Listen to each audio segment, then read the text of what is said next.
మీరు వ్యక్తిగతంగా నమ్ముతారా జగన్మోహన్ రెడ్డి అనే అతను అక్రమంగా అది తండ్రి అధికారం ఉపయోగించి సంపాదించాడని దాన్ని నమ్ముతారా నమ్మరా?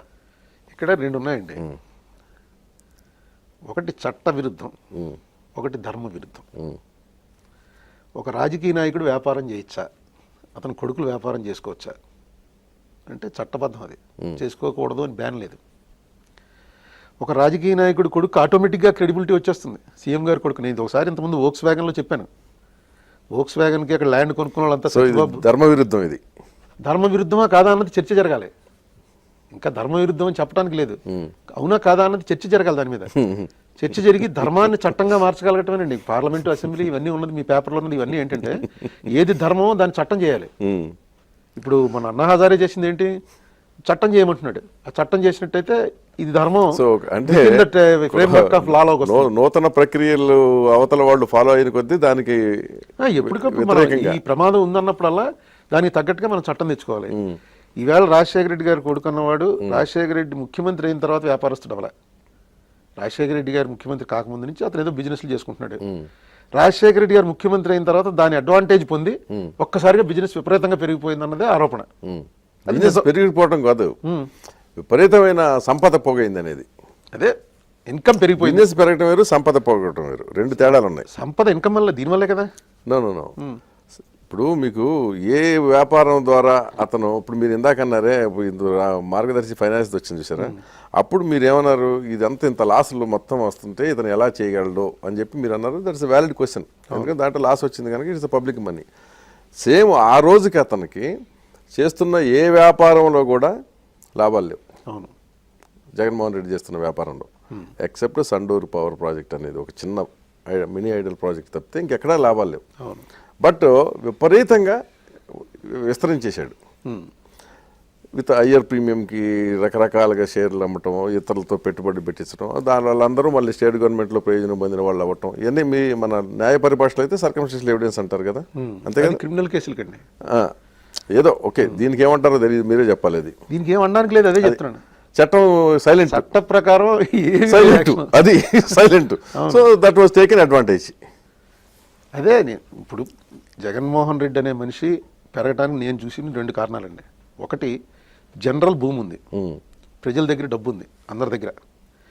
రెండు, ఈయన సీఎం గారి కొడుకు. సీఎం గారి కొడుకు అవడం వల్ల జనరల్గా రాజశేఖర రెడ్డి గారికి ఉన్న పేరు ఏంటంటే అతను మోసం చేయడు. రాజశేఖర రెడ్డి అన్న మనిషి తన మనిషి అనుకున్న వాడిని ప్రొటెక్ట్ చేయడానికి ఏ స్టేజ్కైనా వెళ్ళిపోయి. కరెక్ట్, అది కరెక్ట్, అది ఒకటి ఉంది. అది కొడుకు కూడా కొంత వస్తుంది. రాజశేఖర రెడ్డి కొడుకు రానేటప్పటికి మీరు మామూలుగా ఒక 100 రూపాయలు నాకు ఇస్తే నా చేత నోటు రాయించుకుని, చెక్ రాయించుకుని, అన్ని రాయించుకుని ఇస్తారు. సీఎం గారి కొడుకు అనేటప్పటికి ఆటోమేటిక్ మీరు ఏం అక్కర్లేదు. ఒకటి ఏంటంటే సీఎం కొడుకు, రెండు ఆ నమ్మకం కూడా, వీళ్ళు మోసం అయితే చేయరు అని చెప్పేసి ఆయన చేయడు. తండ్రిని బట్టేగా కొడుకు. ఈవేళ జనం అంతా వస్తున్నారంటే ఈయన బట్టే, తండ్రిని బట్టే కొడుకు. సో న్యాచురల్గా చేయరు అని. రాజశేఖర రెడ్డి ఇలా చచ్చిపోతాడు అనుకోలేదుగా. అవును, రాజశేఖర రెడ్డి అన్నవాడు బతుకుంటే డెఫినెట్గా జగన్ అన్నవాడికి ఎవరికైనా తెచ్చేస్తున్నాడు అంటే ఆయన ఒప్పుకోడు అని ఒక ఫీలింగ్ ఉంది. ట్రూగా కాదా అది వేరే విషయం. ఇవన్నీ కూడా ఉపయోగపడి బిజినెస్లో అతను చాలా విపరీతంగా అందరి అంచనాలని మించి సంపాదించుకున్నాడు. ఇంత నిర్మోహమాటంగా మాట్లాడే మీరు కూడా జగన్ విషయం వచ్చినప్పుడు మాత్రం లౌక్యం తగ్గట్లా. లౌక్యంగా నేను ఎందుకు చేయాలంటున్నాను, అంతమంది ఉండగా జనం. అది ఓకే, అట్లా చెప్పండి. నేనే ఎందుకు చేయాలి, నేనే జగన్ మీద ఎవరైనా వెళ్తే వాళ్ళు తప్పని అన్నాను. ఓకే, కానీ నేను ఎందుకు, సో మీరైతే డిఫెండ్ చేయరు అతన్ని ఇదివరకట్లాగా. ఇప్పుడు నేను డిఫెండ్ చేయాలి. నేను ఇక ఇందాక అన్నారు మీరు చాలా బాగా మాట్లాడతారు. బాగా మాట్లాడడానికి కారణం ఒకటి ఏంటంటే అక్కడ పాయింట్ ఉంటేనే నేను మాట్లాడతాను. సో పాయింట్ లేని చేయడానికి పాయింట్ లేదనేది మీ ఉద్దేశం. పేపర్లో వస్తున్నాయి, జరుగుతుంది దాని మీద ట్రైల్. జగన్ ఇప్పుడు మా అందరికన్నా చాలా వలనరబుల్ అయిపోయాడు. అందుకని ఎవరెవరైతే అతన్ని పట్టుకుని ఇది తప్పు చేసావు అని చూపించేవాళ్ళు చాలా మంది ఉన్నారు. హీల్ డిఫెండ్, అతను కూడా రిచ్ మ్యాన్, జడ్జెస్ ఉన్నారు, పెద్ద అడ్వైజర్స్ ఉంటారు. సో అతని క్వాలిటీ వేరు. రాజశేఖర రెడ్డి అనే మనిషి బ్రతికిన బతుకు వేరు, జగన్మోహన్ రెడ్డి అనే మనిషి బతుకుతున్న బతుకు వేరు. Is very rich man. Rajasekhara రాజకీయాల్లోకి చాలా తగ్గిపోయాడు తప్ప ఆర్థికంగా పెద్ద పెరిగింది లేదు. సీఎం అయ్యాక పెరిగాడేమో కానీ. సో ఇండైరెక్ట్ గా మీరు చెప్పారు ఇప్పుడు. కానీ దీనికి అనేక కారణాలు ఉన్నాయి. డైరెక్ట్ గానే చెప్తాను నేను. డెఫినెట్ అతనే అనౌన్స్ చేశాడుగా 2009కి ఇప్పటికి చాలా 350 కోట్లు ఎన్నో కోట్లు పెరిగింది. 2004తో పోలిస్తే మరీ తేడా ఉంది. అందుకని సో ఇందులో సీక్రెసీ ఏం లేదు. ఇక్కడ నేను చెప్పేది ఒకటే, చట్టబద్ధానికి ధర్మబద్ధానికి ఉన్న తేడా. ఉమ్.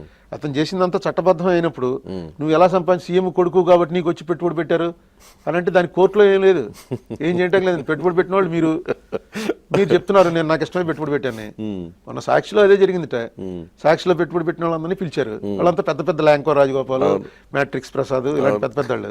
వాళ్ళు అవునా పెట్టాను నేను పెట్టానని. సీఎం కొడుకు అని పెట్టావంటే కాదులే సీఎం కొడుకు కాకపోయినా పెడుదును అంటాడు. అవును, ఏం చేయడానికి లేదు. వాళ్ళు ఎవరో చిన్న అనామకుల పేరున బెనామీలు పెడితే ఏమన్నా బయటికి లాగచ్చు, కానీ పెట్టిన వాళ్ళు పెద్ద పెద్ద వాళ్ళు చాలా రిచ్ బిజినెస్ మెన్. అవును. సో ఏం జరుగుతుందన్నది చూడాలి తప్ప ఇందులో అరుణ్ కుమార్ వెళ్ళి జగన్మోహన్ రెడ్డి పేరు చెప్పి ఇతను తప్పు చేశాడు అని చెప్పవలసినటువంటి అవసరం అయితే లేదు. రామోజీరావు గారి కేసుకి అసలు సంబంధం